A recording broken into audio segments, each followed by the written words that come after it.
Intermittent fasting superchargers. Things you can do with intermittent fasting to expedite your results, make things easier, make things more fun.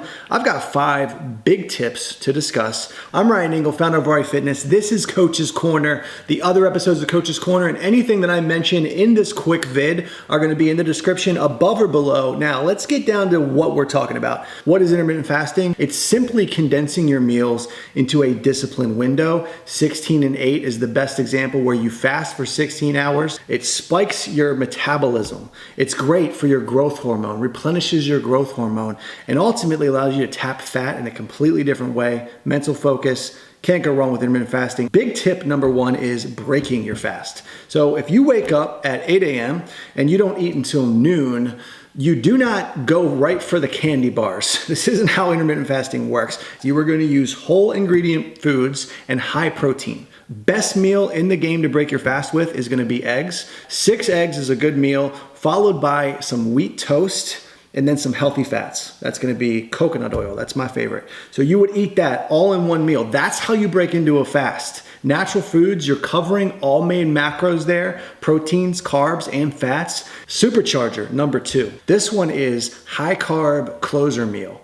Your last meal, if it's toward the end of that window, whether it's 8 or 9 p.m., your biggest carb will be toward the end of that window. This keeps you satiated, keeps you full, and it helps you sleep. That's one of the biggest keys. When you have carbs still in your system, you're going to sleep better, which is going to take that growth hormone up. Big tip number 3, supercharger. This is coffee and green tea. When you're running the intermittent fasting, obviously there's a time when you're awake and you're not eating.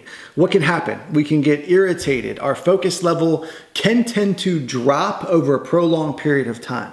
Caffeine is a natural stimulant. It's great to rotate in caffeine, green tea, or sugar-free energy drinks. The big thing here, keep your calories under 20. Big number 4 is baseline meals. Out of all the tips that I give, this is probably the biggest. Monday, meal 1, looks exactly like meal 1 on Tuesday. Every day of the week, you are going to eat the same. Now, before you say, well, I can't do that, I need variety. Well, first off, let me ask you this. How bad do you want results? If you eat chicken, let's say meal 3 is chicken for you, then if you have chicken on meal 3 slot every day of the week, you can mix it up with different flavors. You can mix it up with little different recipes, whatever you do, but your base doesn't change. Baseline meals is best for your metabolism, so it's best for your results, and also keeps things efficient and cost efficient for you. So time efficient and cost efficient. Follow baseline meals. Big tip number 5, combining HIIT with intermittent fasting. So you're outside of your eating window, which means you don't eat until noon. What do you do in that window, in that time? Obviously, you get up, you get ready for work, you fix your hair, whatever it is you do. Before you do any of that, get a little workout in. Get a 15-minute workout. If you need some, I've got a ton on the page. Get a quick HIIT workout. HIIT is high intensity interval training. This is sprinter style workouts, very fast paced, burst workouts. If you get a workout in before you start your eating, you are tapping fat at the core.